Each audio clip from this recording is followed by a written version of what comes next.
Hello, my dear gardeners. Today we are in Monroe, Connecticut, and we are in the beautiful garden of Kara and John. Hi, Kara. How are you? I'm good. How are you? Thank you Good. for coming. Yes, it's a pleasure to design this garden. Can you believe it? We are going to go inside into this beautiful property, and we are going to talk and design a garden for Kara and John. Kara, tell us a little bit about this property. Well, what I know about it, I'm still doing research, but what I know about it, the house itself is pre-revolutionary. It was originally a four-room house, and it was owned by a person named Mercy Mallory who sold it. Originally, it got into the hands of a person named Frederick Hollister, and he turned it into a school, the Frederick Hollister School for Fashionable Females, actually. But he's the one who made it a Greek revival house, and he's the one who added all the rooms and the columns and what we see today. So it's been passed through a few hands and a few families, and they've each left a little mark of character to it, I should say. And now you're ready to put your stamp onto the soil, onto the ground, Absolutely. right? Yes, Yeah. absolutely. So you With your bought it help. recently. Yes, we brought it in May, the beginning of May. So it's been about only about 4 months, 3, 4 months. How exciting! Yes. All right, so let's go around the property, show you the good bones, and design it.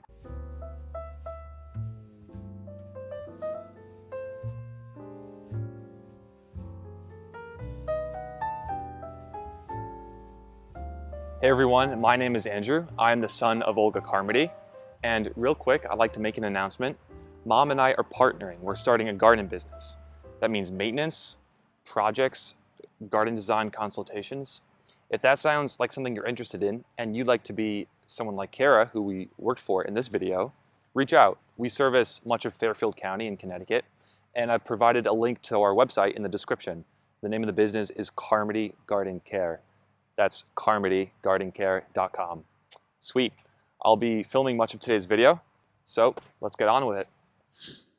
This is quite a big property on 2 acres. And very often to the new owners who are coming into this open big space, they can get overwhelmed. What to do with all this? Well, the rule is divide and conquer. That's a good old rule. But the new rule for the design would be divide and reimagine. When we divide it into sections and then we imagine every little room, well, we call it little room, but here on 2 acres, some rooms are big, it is more manageable, it is easy. So let's go to the entrance of the garden, and near the entrance there is this big space on the side, and I would call it side garden. It's probably the biggest of open spaces on the property. And what the owners want from the garden, they want this secluded retreat where they can go outside and enjoy the space. And I think that when you design the garden well, when there is drama, when there is mystery, what is there around the corner, the owners will go outside more and will have so many chances to enjoy the healing power of nature, right? All right, so let me show you this big space. This space comes to a very close proximity to the entrance of the property. And I think that entrances do have maybe the strongest emotional power, because every time the owners come through the entrance, they see the property, especially if it's a new property to them, and they feel, oh, this is my home, this is the hydrangea home. This property has so many beautiful hydrangeas, and Kara maybe considers naming it the hydrangea house. We will see, but that's a beautiful name. So imagine you're coming through this entrance. Every time you see a beautiful home and you're thinking, oh, this is the homestead, this is where we are living, this is where we are going to invest so much time and effort into developing the property, reimagining the house, because house has good old bones and a long history. So it's kind of exciting to put a new stamp on the property, right? All right, so the first thing what I advised Kara and John to do is to invest into the solid entrance. As you can see, the entrance here is quite big, which is nice. So what Kara and John can do is they can invest into building nice stone sides of the entrance with maybe lanterns on top. But here's a problem. In Connecticut, we have freezing sowing cycles, we have cold winters, and I see the misfortunate situation not very often, but the beautiful stone walls being installed, and then the winter comes and all of them are twisting and turning, and then what a headache to fix that problem. So the contractors have to do a good job. Maybe the gate here, this way Kara and John, when they come, and their family, when they come through the gate, they have that emotional, in a way, satisfaction that this is the entrance into the property. All right, so that's about the entrance. Now here we have this very big open space here. This is a side room, which has a lot of potentialities, and one of them is there is a lot of space to fix the problem of very busy road. So this property is facing a crossroad, a very busy crossroad. It's a yellow, double yellow line. There is a lot of traffic, especially during the rush hour. And one of the requirements, the desires of Kara and John, to be able to go into nature where not much of noise going on. So my suggestion how to correct that problem is to build a beautiful long border following the fence. You see that white fence?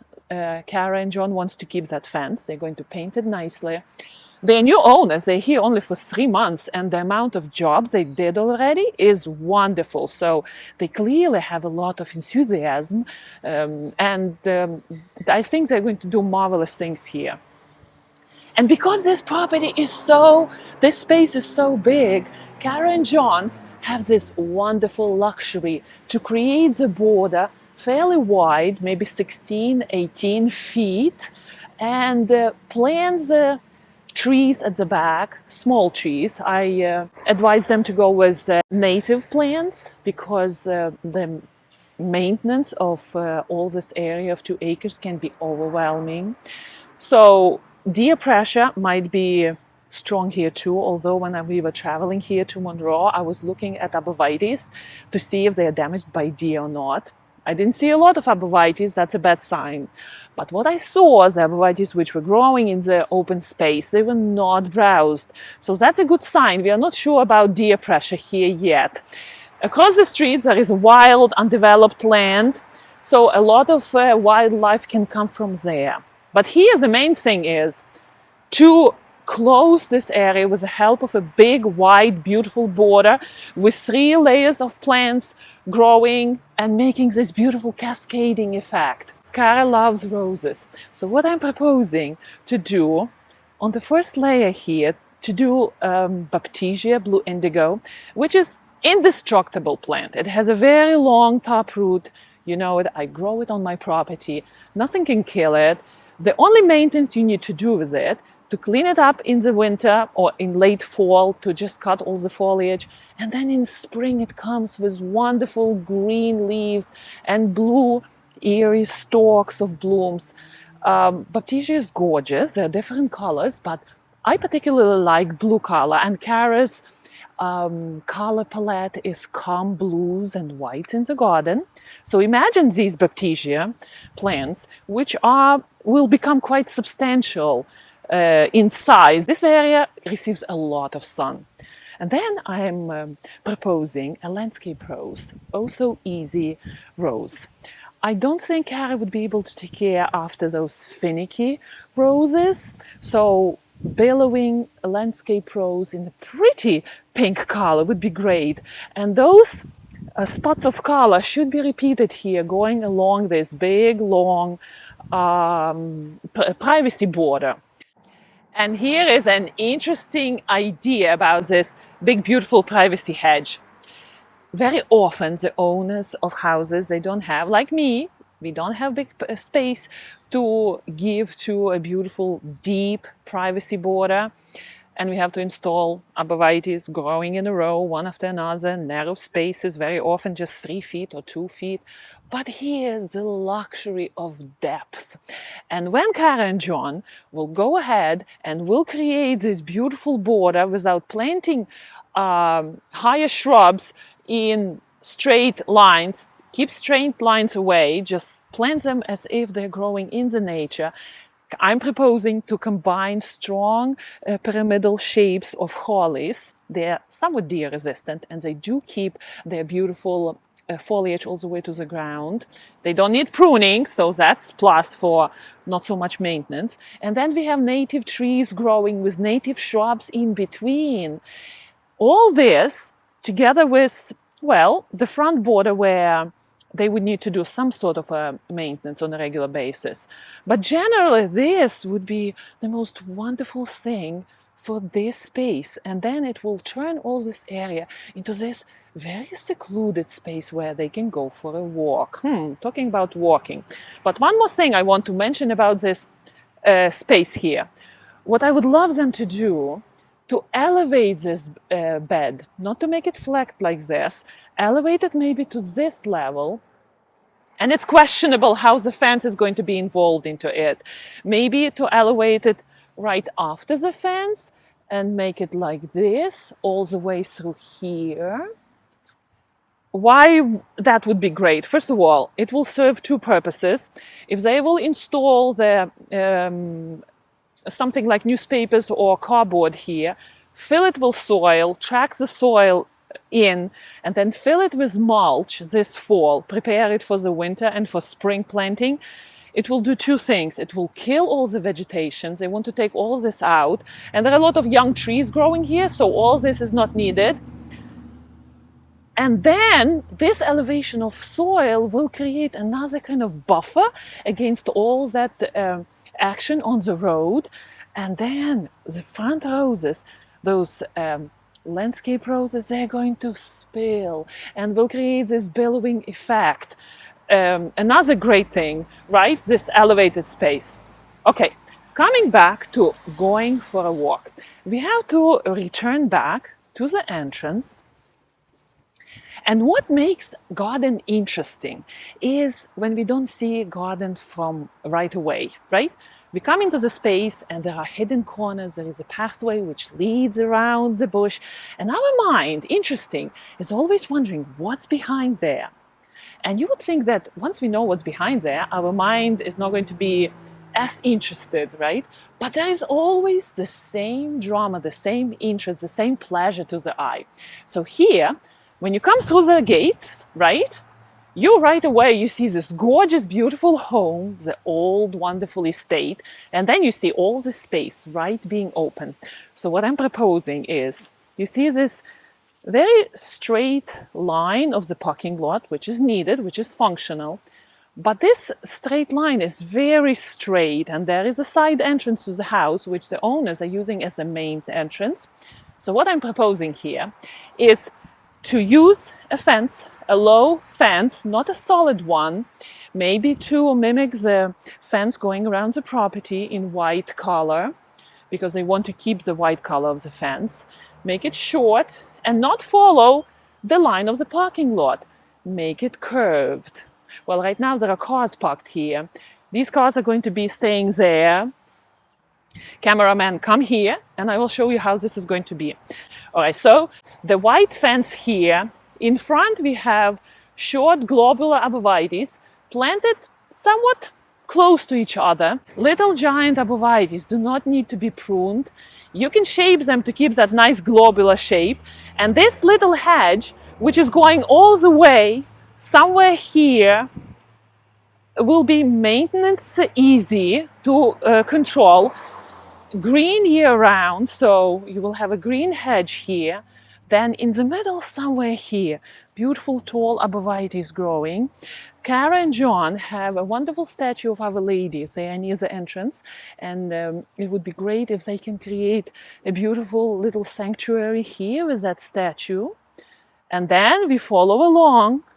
It's curving here, and here we have maybe tall, spaced birdhouse or other decorative feature here, going on a curve, maybe several more short globular arborvitaes, and there you have the entrance into this big area, into this big side room. All right, to elevate all this space, because this is short, right? We only have three tall arborvitaes here. Somewhere here to plant a dogwood, pagoda dogwood. Pagoda dogwood, yes. So what pagoda dogwood will do for this area? It's a smallish tree, but it's a tree which has very long parallel branches to the ground. So it's not a very dense tree, but it will create that little mystery here where you come in, you see this space, but you kind of don't see it. You have to look, and there it is. Imagine you come in, there is a short hedge, there is a lot of greenery, and then there is a tree with nice overreaching branches. Pagoda dogwood can reach out 20 feet, and it's not a tall tree.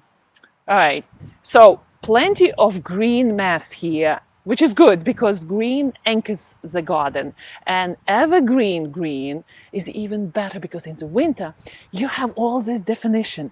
The fence doesn't follow the straight line, it curves there. There is a clear entrance into this garden room, and there would be a clear exit. So my next suggestion for Kara and John would be how to manage this big space. Clearly define rooms, make entrances and make exits to them.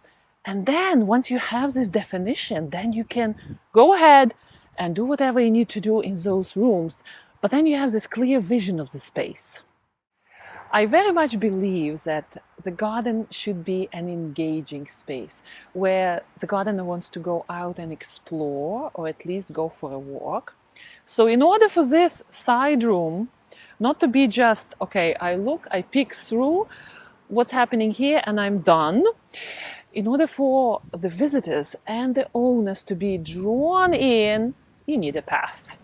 So that's a big investment, but there are plenty of stones in Connecticut state here, and when we are driving through Connecticut, when you're visiting, you will see gorgeous old stones wall, which is a beautiful attraction. Kara told me during my last visit that she loves those stones, and this property doesn't have any walls. So here we go. Since this is the entrance into the side garden, to do a beautiful walking path, which is quite big, from all the stones they can find on the property, and I assume there are plenty of them, maybe slates, good old slates, and oh my, they are big, those old slate stones. So I assume if there are plenty on the property, it wouldn't be so difficult to build the path. And then you see this, I'm not sure if the camera picks it up, but there is an elevation in the soil level here.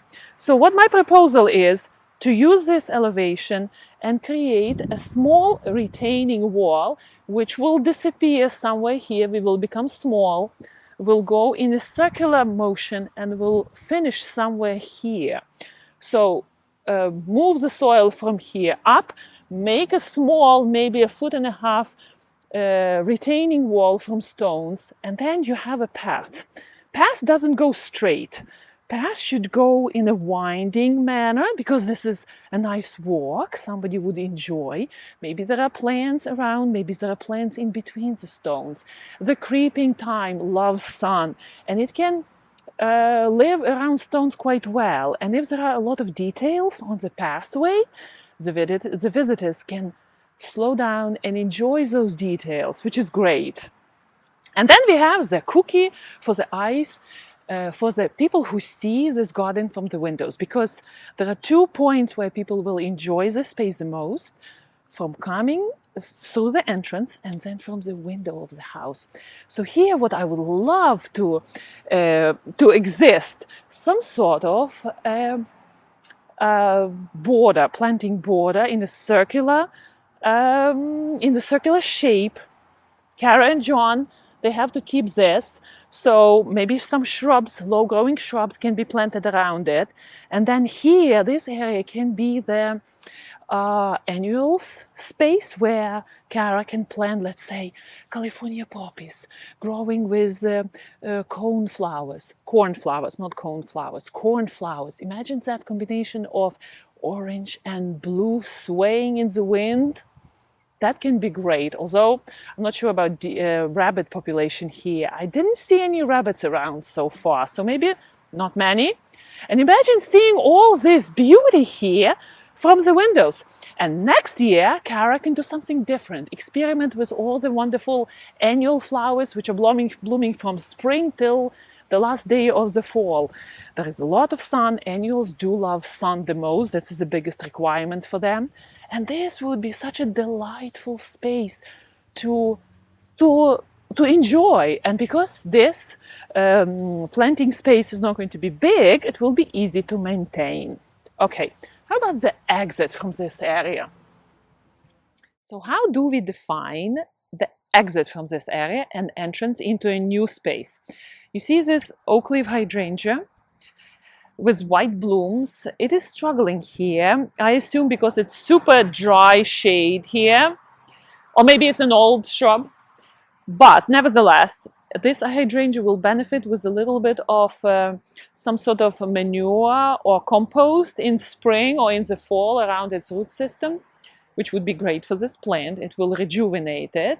So repeat the exit with the same hydrangea, oak leaf hydrangea, right here somewhere. And stepping stones through between these two shrubs. Why oak leaf hydrangea? Because they're very tough and they can grow in dry shade. And look at this wonderful old maple tree. How many years is it here? Gosh, maybe 100 years. So here we have a very dry shade. Then as the east is here, sun is going through the canopy. No sun here whatsoever. And this hydrangea will be growing here in tough conditions. Unfortunately, those barnacle hydrangeas and mobhead hydrangeas are not going to be suited for this area because this is such a tough space. And I don't think Kara and John would be able to water this here. They want the low maintenance garden again. So since there are at least 4 important rooms around this space. There are more, but we are focusing on spaces around the house. It is important to create something low maintenance. All right, so this is the entrance. Originally, I wanted, you see that pink, dark pink male post? I was thinking to match it with other two hydrangeas, oak leaf hydrangeas, ruby slippers with the pinkish burgundy color. I thought that would anchor this area very well. But Kara told me that she's planning to paint her front side, the main front door, into the light green color, and she might change that post into green. Well, we will see. I think ruby slippers can be quite good since we will have 2 whitish oak leaf hydrangeas, then to have something different here, but with the same strong, tenacious nature. You know, oak leaf hydrangeas are the tough of them all, the toughs of all the hydrangeas. And they would, I think, a little bit of morning sun will do them good here, and they will thrive.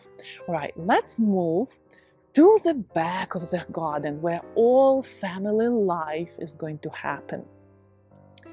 These 2 shrubs are here to stay because there is interest going on. What's there behind this shrubbery, right? Again, we are moving through stepping stones. And look at this, a pretty sight, right? So stepping stones continue. We are going through a beautiful arch. It can be, if the owners want to match the color of the fence again, it can be of a white color with maybe lace cap hydrangeas growing on both sides. And then this arch in a way will define the entrance to another garden area. Recreational together with herbs for the kitchen garden. So let's go through this imaginary beautiful arch and enter this area. We entered through the gate, and Mind you, this gate is not only standing here against that wall.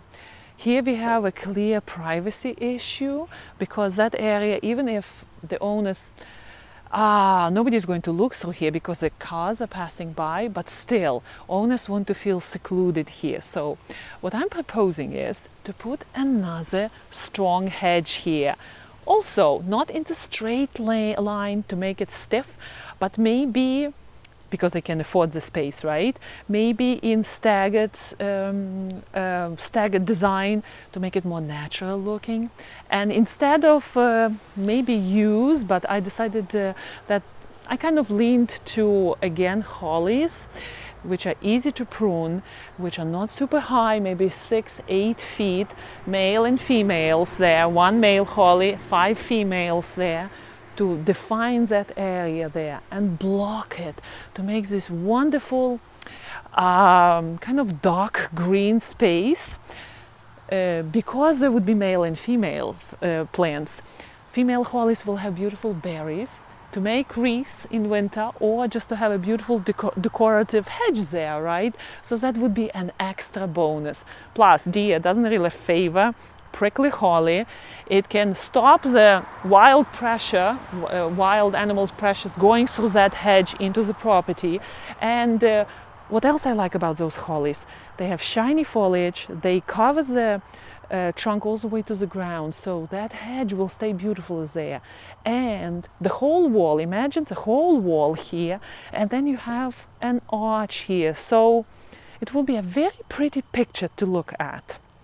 Okay, so we have stepping stones, which are again slowly widening and turning into a bigger pathway.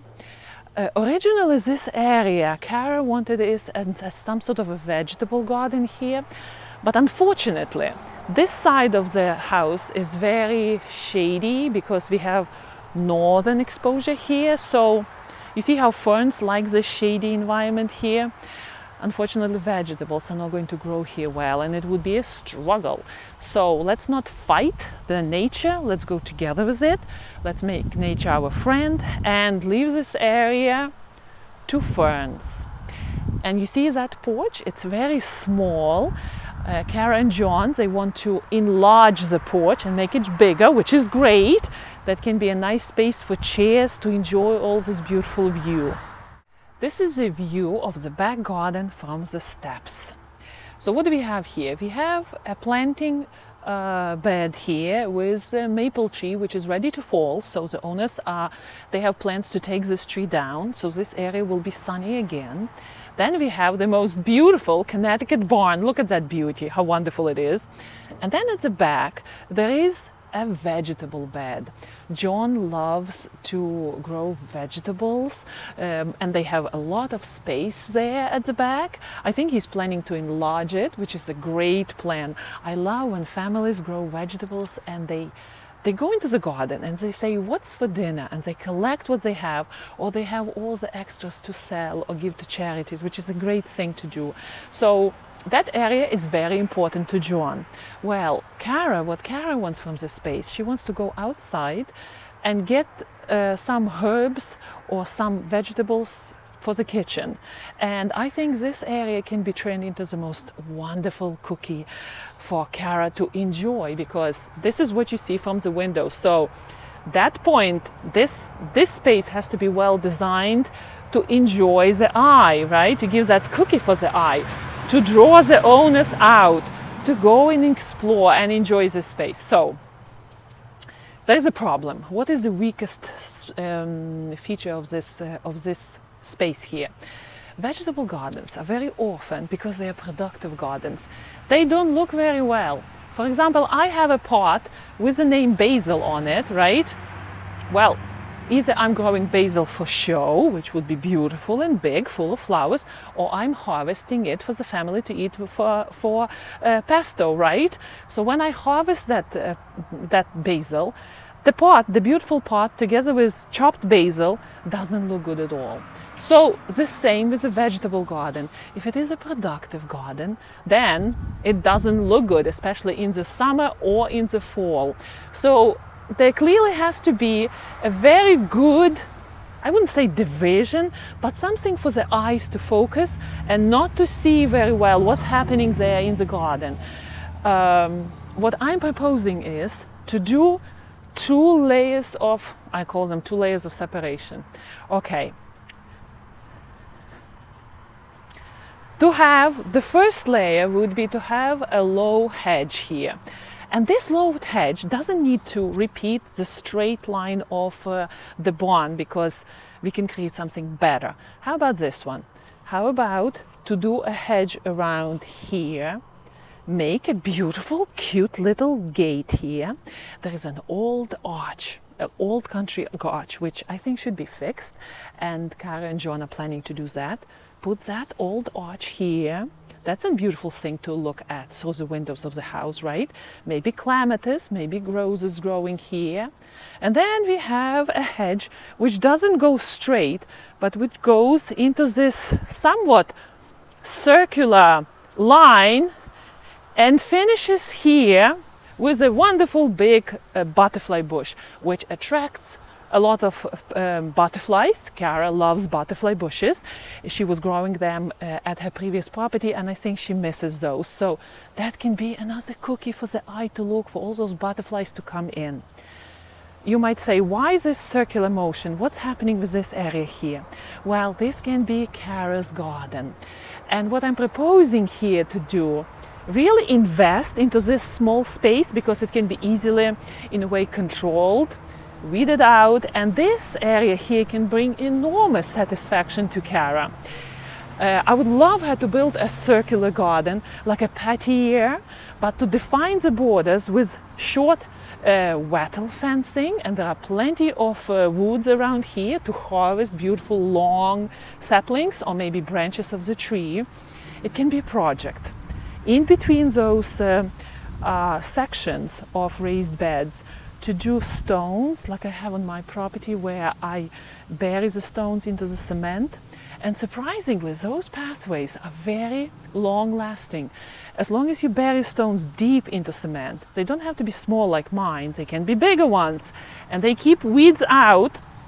The wheelchair might go in to make those passages between the sections quite big, because then you can easily manage that space. And it looks so pretty. Imagine the stones, the water fountain in between, and then all this area is so well defined, and Kara can plant her herbs. The sunny location is here, the tree is gone, all the plants love the sun, they thrive. There's so much enjoyment in that little space. And then it is clearly defined with a circular raised evergreen hedge. I'm proposing Japanese hollies, I think Hallery, which can be kept easily at 3 feet high. I think it grows to 4 or 5 feet, but 3 feet should be enough to keep it well pruned here. This hedge would need attention from John. John would need to go and prune it on a regular basis several times a year to keep it nice and neat. But this is the only hedge on the property which he would need to pay attention to. Okay, so this one, all this, is one barrier here, or one separation line here. John would move his equipment here, so he needs all this space open, going in and out through the barn behind here, and then install a wonderful low stone wall following this line. What it will do, it will be another cookie, right, for the eye to enjoy from the house. Will separate whatever is going on, will kind of hide whatever is going on right there in the vegetable garden, will define vegetable garden, and it's a win-win situation, I think. John can do an entrance here, again define the entrance into the vegetable garden with 2 poles and beautiful bird houses on both sides. And there is a wonderful chimney right there on the house, you see. It's tilted from the wind right now, so it needs to be fixed, which is fine, but it's a beautiful historical piece right there, and that shape can be repeated where the entrance to the property is, right, the stone entrance, so that shape can be repeated.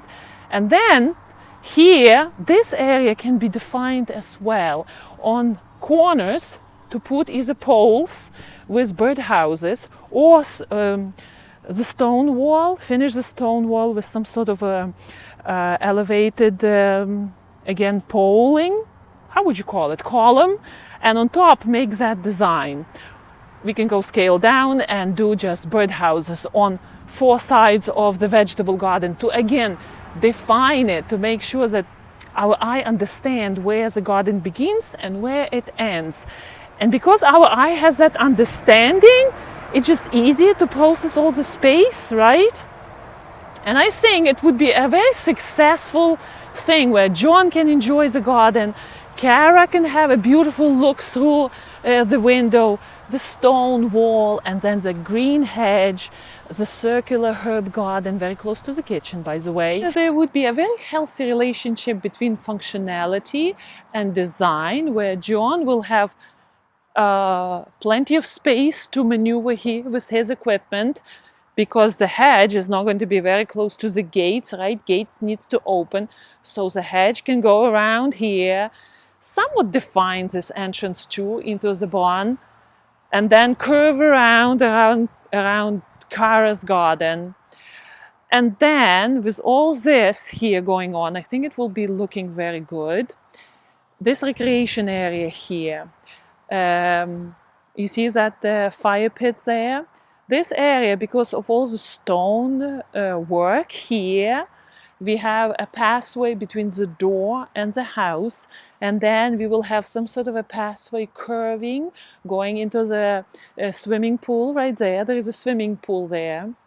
John wants to store his wood here and maybe make a door into the garage here, so this area can be closed with the help of maybe again Kara allows lace cap hydrangeas or butterfly bushes. This area is very shady here, I think, so maybe hydrangeas would be feeling very good here. Kara was telling me that she admires somebody in the neighborhood who has those big showy ones, so maybe right here where Kara can enjoy them, she can plant them in the wall, or maybe one big hydrangea and then a small hedge here to separate the wood area and entrance into the garage area from this recreational area. And because this area gets a lot of sun, I think, yeah, it gets the afternoon sun here. I would love them to plant maybe an apple tree here, but on this side, because the afternoon sun follows the shadows going this way. So not a dwarf apple tree, the tree which is growing on the semi-dwarf rootstock or full mature rootstock, to cast a shadow here. But that has to be very clearly researched, which tree should be here, because apple tree can be messy, and if John and Kara doesn't mind apples falling down or leaves, then it is great. But this can be another wonderful space for the whole family to enjoy the evening fireplace. Or if this fire pit can be moved somewhere else, this can be a very space to bring you to the barn, come back into the house, go through the gates into the back, go visit the herb garden, go following this path into the back of the house where the swimming pool is. So clearly the path is needed, some sort of stone walking space is needed to direct you, to connect these spaces, right? You have a barn, you have a house, you have a vegetable bed, so something needs to connect these areas together to make it one. And I think that the stone, some sort of a stone walk here would be great, and it should be more substantial than less. All right, and since this area against the barn receives a lot of sun, Kara loves lavender, there would be a great space for a little stone raised bed with beautiful lavender basking on the sun. The soil level is elevated, it's drier. Maybe Kara can put stones there to make it dry for lavender, and that lavender will thrive here, creating nice aroma and that beautiful look. Another addition, another beautiful thing to look at from the windows of the house. How about the mystery of the garden bench? This is the last corner I wanted to show you. So this area is to the left of the main entrance. To the right we have big open space, right? And then to the left we have this area where the beautiful blooms of gorgeous hydrangea is framing the back swimming pool. And this area is pretty open here. So how to add excitement and drama and mystery to the space? Well, very easy. To put a nice garden bench somewhere there to define this area. Imagine you come into the property and you see that bench here, and right away you're wondering, it would be wonderful to sit there and look. And suddenly this area is turning from just empty into inviting thing to go and explore or just sit there. Again, amazing how our eyes love to be tricked into thinking that there's something more to the space there than there is. And that addition to that bench, I think, will add a lot to this area here. Clearly, it's a big space. There is a lot to be done, but looking at on everything what John did already here at the back, and Kara attacking the weeds and vines and everything else, I think they have plenty of energy and desire to put their stamp on this property and make this not just a house but the homestead, where you go through the gates and you know this is where you and your family belong. Well, we just met with Kara, and I think she loved the plan you have, Mom. I think we did a great job. Yes. I think, Kara, what they want from this garden, they want this wonderful place to relax and enjoy the lush garden, the mystery garden, where there is excitement behind the corner, right? And I think we gave them that dream, where they know what to do now and what not to do. That's a lot of work, because these are 2 acres. And I think the division into rooms and heavy focusing on just one room at a time, where you can develop it and kind of control it, be on top of weeds. It's easier this way. What do you think? Yeah, I agree. And I think you're great at visualizing things. I think they really saw your vision. I think so, yes. Kara got excited about it. And I'm glad that I delivered that to her. Yeah. So where could they go if they want to see us help them with any work they might have? I'm going to give all the description under this video. My son, he started the business. I'm very proud mom. Carmody Garden Care, guys. Carmody Garden Care, yes, where Olga Carmody and Andrew Carmody are working together. Family CarmodyCare.com. business, can you believe it? Like in good old days where families had business together. I love it. Happy gardening. Adios.